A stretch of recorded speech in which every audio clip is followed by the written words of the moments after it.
Jam TV.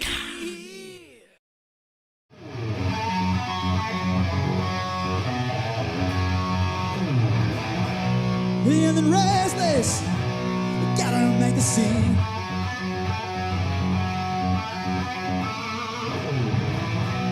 Here's the freedom, we're burning red inside of me. All out. In occasione dei suoi concerti dei primi di novembre di quest'anno a Roma e a Chiari, in provincia di Brescia, è venuto a trovarci negli studi di Jam TV Eric Steckel, chitarrista blues metal che ha suonato e cantato per noi alcuni brani del suo repertorio. Steckel è stato in Italia per presentare il suo nuovo lavoro, The Steakhouse Sessions Volume 1, registrato come se fosse un vero e proprio live, ma presso gli Steakhouse Recording Studios di Los Angeles. We took songs for volume 1. We took songs that were already out on previous albums, but we completely re-energized them and completely, put them on steroids, right? And just, injected them with testosterone, okay, right? No click track. We didn't use headphones. I was singing in the room with a monitor, very unusual for a recording studio. It's almost as if we just did a gig in the live room of the Steakhouse, right? And we put that out last year, and the response was so overwhelming because people just liked the way we did it.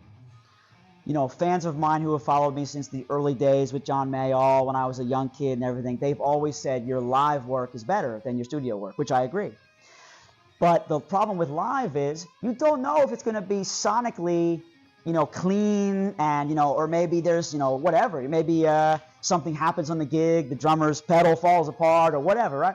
So I wanted to combine those two, and that's kind of what I think we achieved on the Steakhouse Sessions. Is it's got the live feel, but it's got the clarity and professionalism of a world-class studio. So. Il suo album di debutto è stato registrato dal vivo nell'aprile 2002, quando aveva solo 11 anni. Tanti sono stati inoltre per lui gli incontri in carriera con artisti importanti, ma quello con John Mayall è stato senza dubbio l'incontro fondamentale. I was around like 11 or 12 years old. I grew up in the Philadelphia area, so I'm not from Los Angeles. I just live there now, but I was born in Philadelphia. And I got a bit of a name in the local scene, as the kid, the prodigy kid, with the short kid with the big guitar, and it was cool. I mean, we did a lot of touring in the region, and then. We got an offer, it was really cool, an offer came in for a festival in Sarasota, Florida. And at the time, being in Pennsylvania and only playing the local scene there, it was sort of a double-edged sword because it was, on one hand, it was like, this is a great opportunity. But it was also like, okay, so we're gonna do a first traveling gig, right? And I was so young, man, 11, 12, something like that. So my family, we accept the offer. It was an offer for the 12 noon slot at this festival.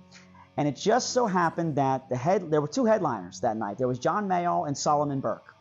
And I believe Solomon went on before John. So just pure luck for me.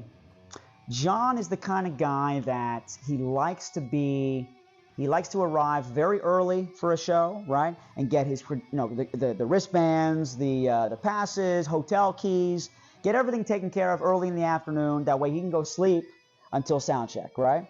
Well, that paid off for me hugely because when he arrived in his tour bus, I was the guy on stage. But he was behind the stage, of course.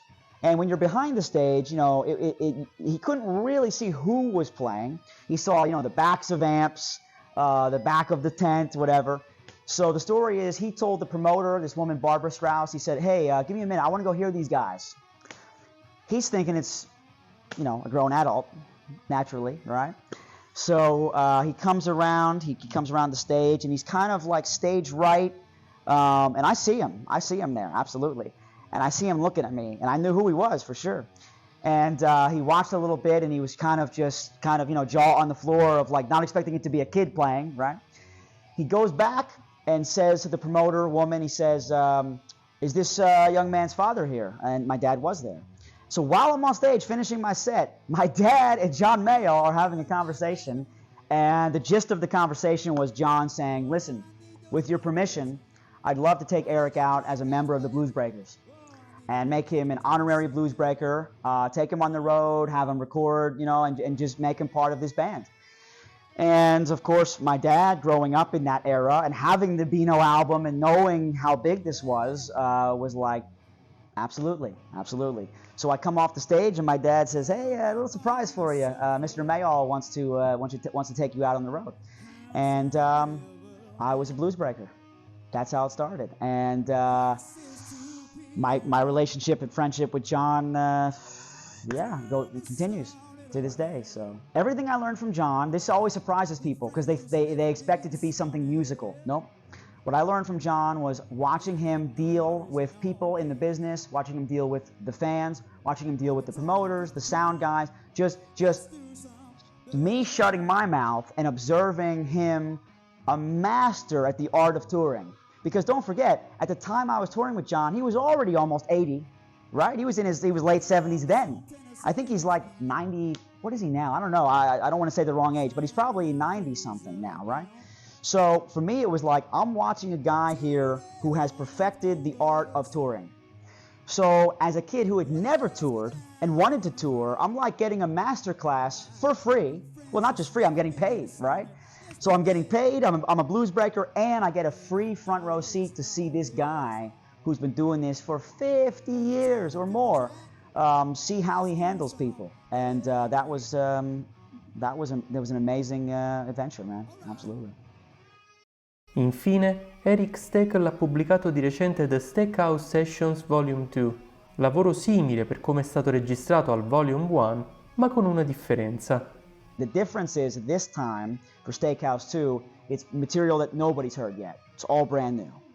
So Steakhouse 1 was sort of re-energized, older material, but now we took the same format, same style, with the video in the room, playing live, but it's brand new tunes. So I'm really excited about the new stuff.